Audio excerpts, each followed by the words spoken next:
হাসির রাজা, জ্ঞানের রাজা, রসিক রাজা গোপাল ভাঁড়।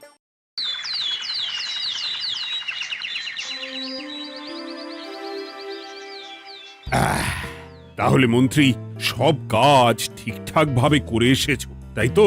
আগে মহারাজ, আমি কোন কাজটা ঠিকঠাক করে করি না আপনি বলুন। আমি শুধু আপনাকে ওই কোষাগার থেকে মোহর সরানোর কাজটাই খুব ভালোভাবে করতে দেখেছি মন্ত্রী মশাই। আর বাকি সব কাজে তো আপনি লবডঙ্কা। গোপাল, মুখ সামলে কথা বলো, হ্যাঁ? বেশি বাড়াবাড়ি করো না। কি বলতে চাইছেন মন্ত্রী মশাই? বাড়াবাড়ি করলে মারামারি হয়ে যাবে? আচ্ছা, হয়েছে হয়েছে, অনেক হয়েছে, সকলে এইবারে থামো। ঝগড়াঝাটি বন্ধ হোক, এমনিতেই খুব গরম। বলছি কি, যা গরম পড়েছে এইখানে তো থাকাটাই দায় হয়ে যাচ্ছে।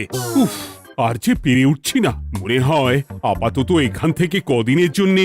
মহারাজ, বাইরে রাজ্যের প্রজারা জড়ো হয়েছে, সকলে মিলে বিক্ষোভ করছে। একবার শিগগির আসুন মহারাজ, নইলে সাংঘাতিক কিছু একটা ঘটে যাবে। কি হলো? আবারও কোনো সমস্যা হলো নাকি? আমাদের রাজ্যের প্রজারা তো যথেষ্ট বোঝদার, তারা তো এমনি এমনি ঝামেলা ঝঞ্ঝাট সৃষ্টি করার মানুষ নয়। গোপাল, চলো গিয়ে দেখি।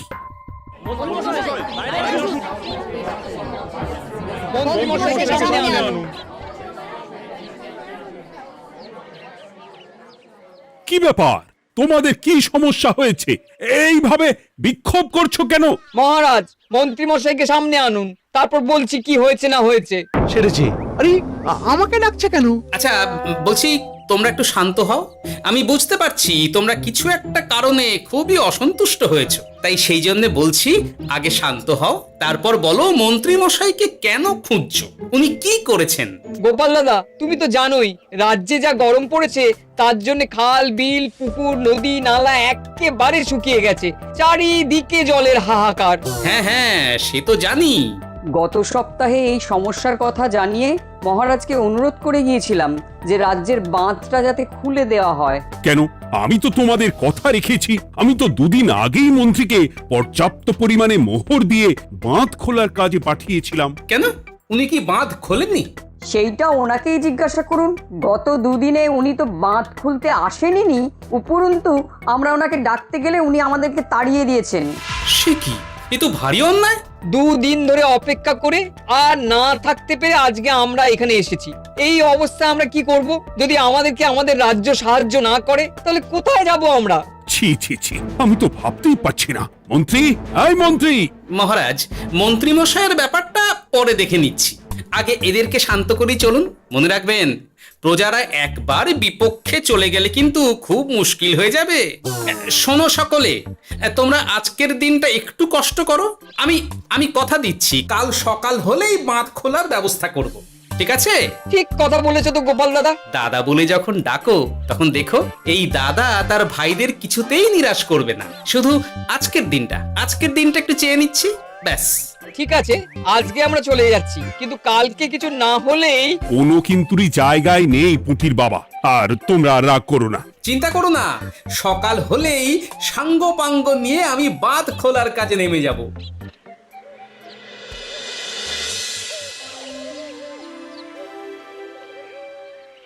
ছি ছি মন্ত্রী, তুমি এইভাবে আমায় মিথ্যে বললে? ভাবতেই পারছি না কি দরকার ছিল আমায় মিথ্যে আশ্বাস দিয়ে প্রজাদের সামনে নাক কান কাটার। মুখে কুলুপ কেন? উত্তর দাও। না, মানে আমার শরীরটা ঠিক ভালো ছিল না, তাই বাড়ি থেকে বেরোতে পারিনি। বলছি কি, শরীর খারাপ থাকলে রাজসভায় খবর দিতে পারতেন, আমরা কেউ দায়িত্বটা পালন করতাম, কি আছে? সমস্ত মোহরগুলো ত্যাগস্থ করে ঘাপটি মারলেন ঘরে। ছি ছি, জানাই আপনাকে ধিক্কার। সকলে মিলে করো প্রতিবাদের চিৎকার। মন্ত্রী মশাই, ছি ছি ছি ছি ছি ছি। মহারাজ, আপনি এক্ষুনি মন্ত্রী মশাইকে কদিনের জন্য সভা থেকে বহিষ্কৃত করুন। সে তো করবই, তবে তার আগে আমি চাই কালকে যখন বাঁধ খুলতে তোমরা নামবে, তখন সেই কাজে কোনো লোক নিয়োগ না করে মন্ত্রীকেই বাঁধ খুলতে নামাবে। মহারাজ, এ কেমন বিচার আপনার? আমি না রাজ্যের মন্ত্রী। মন্ত্রী না ষড়যন্ত্রী। মন্ত্রী মশাই, তাহলে কালকের জন্য প্রস্তুত থাকুন। মহারাজের বাঁধ খোলার জন্য সকল মোহর তো আগেই আত্মসাৎ করেছেন, এবার শুধু কাজে নেমে পড়বেন, কেমন?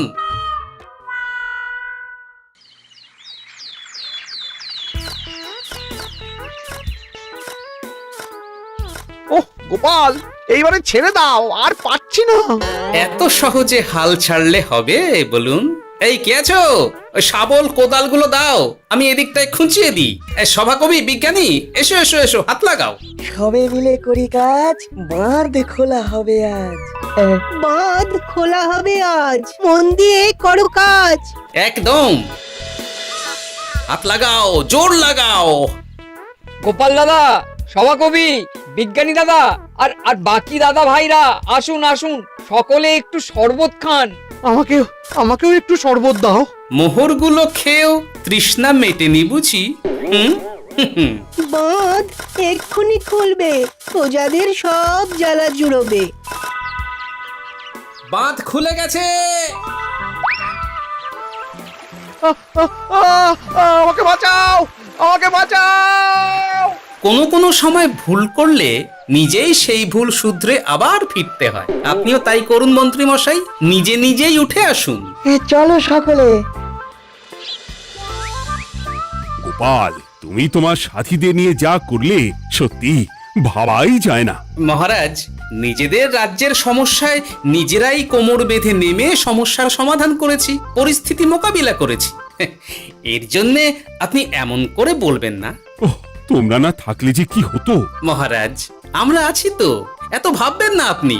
আপনি বরং আমাদের সকলের জন্য কিছু খাবারের ব্যবস্থা করুন, খুব খিদে পেয়ে গেছে। হ্যাঁ, নিশ্চয়ই নিশ্চয়ই। তোমরা সকলে ভিতরে এসো, হাত পা ধুয়ে নাও, ততক্ষণে আমি রানীকে আহারের ব্যবস্থা করতে বলছি।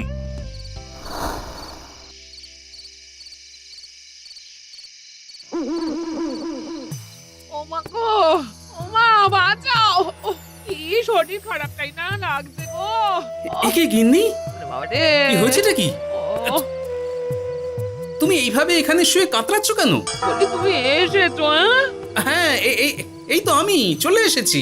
কি হয়েছে গিন্নি? তোমার কোথায় কষ্ট হচ্ছে? গরমে হাঁসফাঁস করছি গো, পারছি না। রান্না করতে গিয়ে খুব বাজে অবস্থা হয়ে গেছে গো, এই থেকে এইখানে পড়ে পড়ে গড়াচ্ছি। ঠিক আছে, আজ আর রান্না করতে হবে না গিন্নি, আমি রাজবাড়ি থেকে খেয়ে এসেছি। বাহ, নিজে খেয়ে এসেছো বলে আর রান্না করতে হবে না বলে দিলে? এদিকে রাত্রে আমি খাবো কি, সে খেয়াল আছে? হ্যাঁ হ্যাঁ, খেয়াল আছে, খেয়াল আছে। যাও, আমার জন্য রান্না চাপাও আর একটু জল দাও।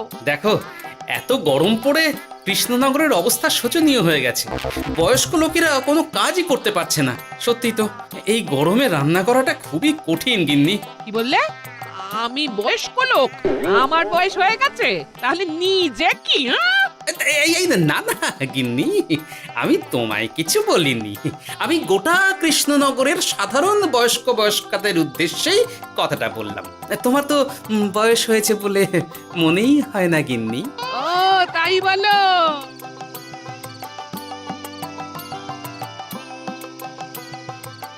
নাও গিন্নি, জল নাও। আজ না হয় আমি রান্না করব। হে ভগবান, মুখের একটু লাগাম দাও। এইভাবে যখন তখন সত্যি কথা বলিও না।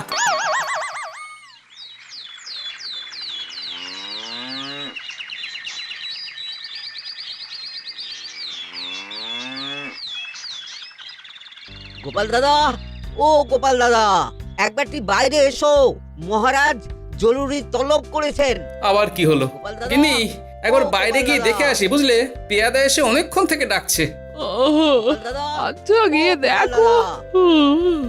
ও গোপাল দাদা, গোপাল দাদা, ও গোপাল দাদা,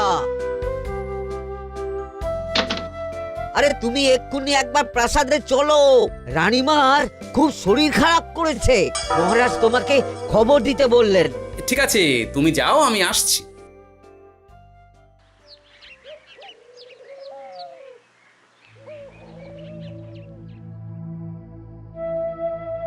গোপাল, কি হবে বলো তো? রানী তো দুমদাম করে ব্যারামে পড়ে না।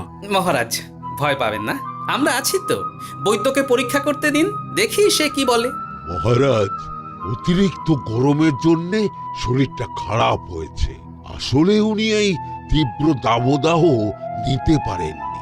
তবে চিন্তা করবেন না মহারাজ, আমি বাড়ি গিয়ে এক ধরনের বিশেষ পথ্য পাঠিয়ে দিচ্ছি।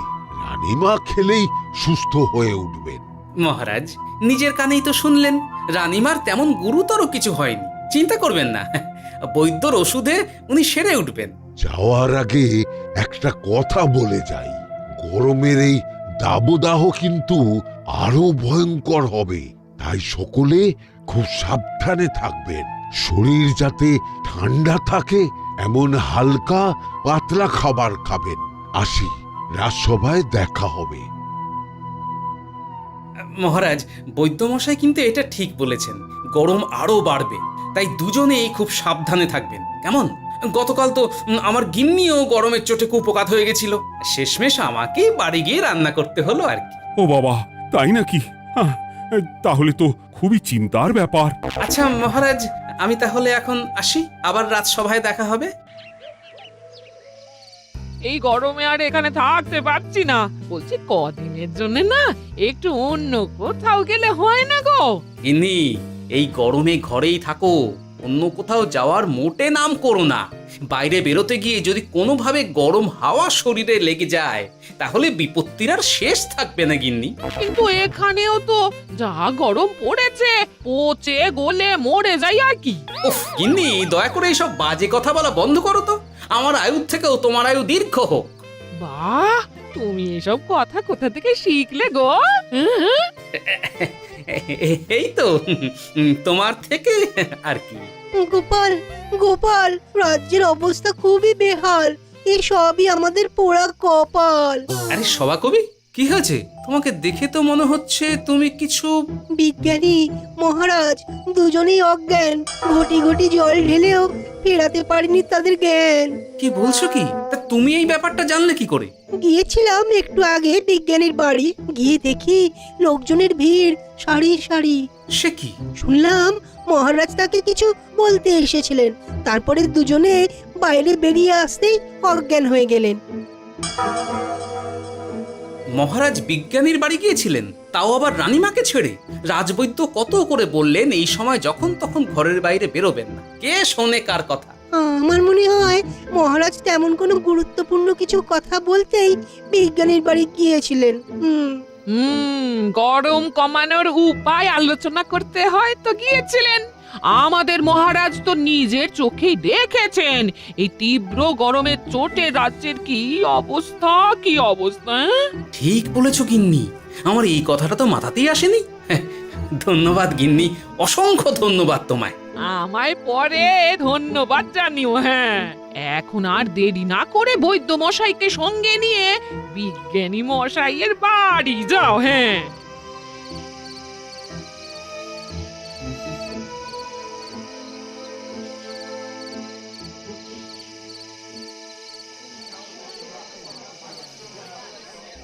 কি বুঝছেন বৈদ্যমশাই? খুব একটা ভালো কিছু বুঝছি না গোপাল। দেখো, সত্যি বলতে ওই কৃষ্ণনগরের অবস্থা খুবই বাজে, তাই এখানকার মানুষেরা একে একে অসুস্থ হয়ে পড়ছে। বাইরের অবস্থাটাও তো ভালো নয়, বুঝতেই পারছো। এখন সান্ধ্যকালীন হাওয়াতেও গরমের তাত রয়েছে। দেখুন, রাজ্যের যা অবস্থা তাতে যদি রাজ্যের মাথা থেকে সমস্ত প্রশাসনিক প্রধানরাই অসুস্থ হয়ে পড়েন তাহলে তো ভীষণ বিপদ। সে তো বটেই, এই জন্যেই আমি বলি কি, মহারাজ সহ সকল সভাসদেরা এই রাজ্য ছেড়ে কদিনের জন্য পাহাড়ি কোনো এক জায়গায় গিয়ে থাকুন, পরিবার নিয়েই যান। দেখুন, আগে নিজেরা বাঁচলে তবে তো রাজ্যবাসীকে ভালো রাখতে পারবেন, তাই না? কথাটা কিন্তু মন্দ বলেনি বৈদ্য। গোপাল, এই গোপাল, তুমি পাহাড়ে যাওয়ার ব্যবস্থা করো। এইখানে আর কিছুদিন থাকলে মরেই যাব। হ্যাঁ গোপাল, আমারও তাই মত। এক্ষুনি যা শরীরে ক্লান্তি এসেছে, আর কদিন এইখানে থাকলে মরেই যাব। মহারাজের অনুরোধে গরম কমানোর কোনো ব্যবস্থাও তো করতে পারলাম না, বাইরে বেরোনো মাত্রই দুজনে মূর্ছা গেলাম। বাবা, ঠিক আছে, বুঝেছি। মহারাজ, আপনি আর এই ব্যাপারটা নিয়ে বেশি ভাববেন না। বিজ্ঞানী, তুমিও আর বেশি কথা বলো না, আমি পাহাড়ে যাওয়ার ব্যবস্থা করছি। আমরা রাজসভা সকলে সব পরিবারে যাব। অনেক কাজ হয়েছে, এখন কিছুদিন আমাদের বিশ্রাম দরকার।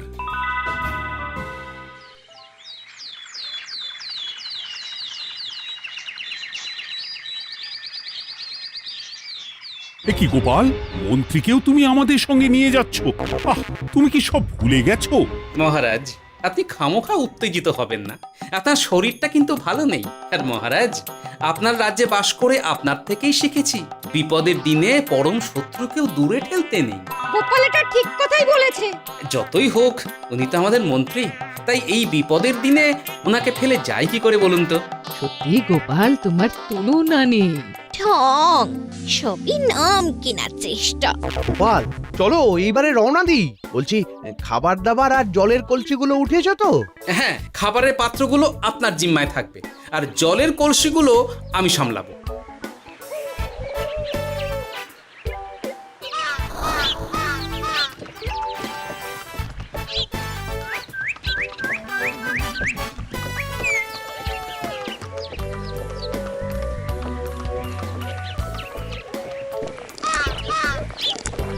কি গো, তুমি খাবার ছেড়ে শুধুই জল খাচ্ছ? ওদিকে মন্ত্রী মশাই যে সব খাবার একাই সাবার করে দিলেন। না ভালোই তো, খাক না। এরপরে বড় বাইরে যেতে হলে বুঝবে, আমি তো ওই জন্যই নিজের জিম্মায় শুধুমাত্র জল নিয়েছি। দেখো, জল খেলে ছোট বাইরে যাওয়ার দরকার হলে চলে যেতে পারবো, কিন্তু বড় বাইরে যাওয়ার দরকার হলে তো যেখানে সেখানে যেতে পারবো না। তাই জলই সই। কিন্তু সবার জল যদি তুমি একাই শেষ করে দিলে তাহলে? এই রে, এটা তো ঠিক বলেছো গিন্নি। পথে ঘাটে কোনো পানীয় জলের পুকুর বা কুয়ো দেখলে জল ভরে নিতে হবে, বুঝলে?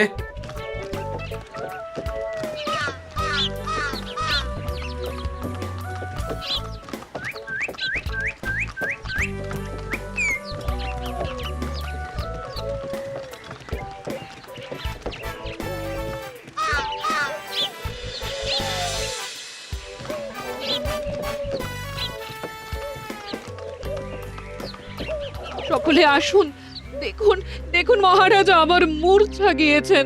আসুন। সে কি, কৃষ্ণনগর পেরিয়ে এসেছি, এখন এই অচেনা অজানা জায়গায় এসে মূর্ছা গেলেন? গিনি, চলো তো শিগগির গিয়ে দেখি। কেউ ঘাবড়াবেন না, মহারাজের শরীরটা আসলে খুব দুর্বল ছিল তো, তাই মূর্ছা গিয়েছেন। তবে চিন্তার কিছু নেই, আমি এক ধরনের পথ্য দিচ্ছি, এটা খেলেই উনি আবার সুস্থ হয়ে যাবেন। ঠিক আছে বৈদ্যমশাই, আপনি তাহলে যত তাড়াতাড়ি সম্ভব পথ্যটা তৈরি করুন। হ্যাঁ, আমার এই পথ্যটা তৈরি করার জন্যে একটু জলের প্রয়োজন। একটু জলের ব্যবস্থা করুন তো। এ মা, বলি গাড়িতে যে এক ফোঁটাও জল নেই গো, কি হবে? এই গোপাল, তুমি একাই সব জল খেয়ে বসে আছো? হ্যাঁ গোপাল, এখন এসব বাদ দাও, চলো একটু জলের ব্যবস্থা করি। হ্যাঁ, খানাখন্দ, খাল, বিল, নদী, সমুদ্র, যেখান থেকে পারো জল নিয়ে এসো। জল ছাড়া এই পথ্য বানানো অসম্ভব। গোপাল, এ কি করা যায় বলো? দাঁড়াও, আমি একটু ছোট বাইরে থেকে ঘুরে আসছি। হ্যাঁ, খুব জোরে বেগ আসছে, ত্যাগ না করতে পারলে বুদ্ধি খুলবে না।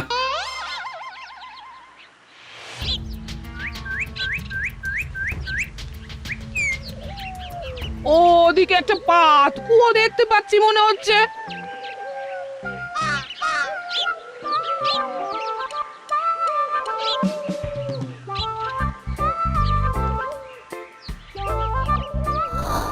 জল কোথা থেকে পাবো? তবে কি জলের অভাবে আজকে মহারাজ সুস্থ হতে পারবেন না? রানীমা, ব্যাকুল হবেন না, আমি আছি তো। আমি থাকতে কিচ্ছু অঘটন ঘটবে না। সকলে শুনুন, বিশেষত মহিলাদের বলছি, আপনারা সকলে নিজেদের কাছে যত শাড়ি আছে সেই প্রত্যেকটা শাড়ি আমাকে দিন। আমি শাড়ি জুড়ে জুড়ে লম্বা রশ্মি বানাবো, তারপর সেই রশ্মিতে বালতি ঝুলিয়ে জল তুলব। দয়া করে কেউ দেরি করবেন না।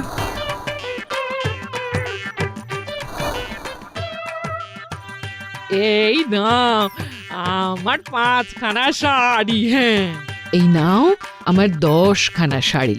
আমি বাবা আমার লতা পাতা মিনি করা শাড়িগুলো দেব না। যা পারো করো, আমি বড় বাইরেতে যাচ্ছি। ওমা, বিপদের দিনে শাড়ি দেবে না?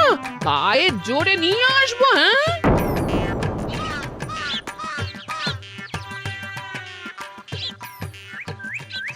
এ বাবা, এখনো কিছুটা কাপড় লাগবে তো। যা গভীর পাতকুয়া, সবার সব শাড়ি তো কাজে লাগিয়ে দিয়েছি, এখন কি হবে?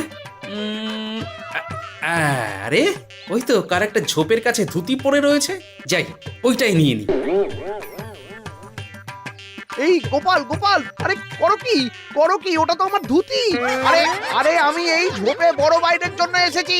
আরে মন্ত্রী মশাই, বড় বাইরে করার সময় অযথা অন্যদিকে মন দেবেন না, তাহলে পেট সাফা হবে না।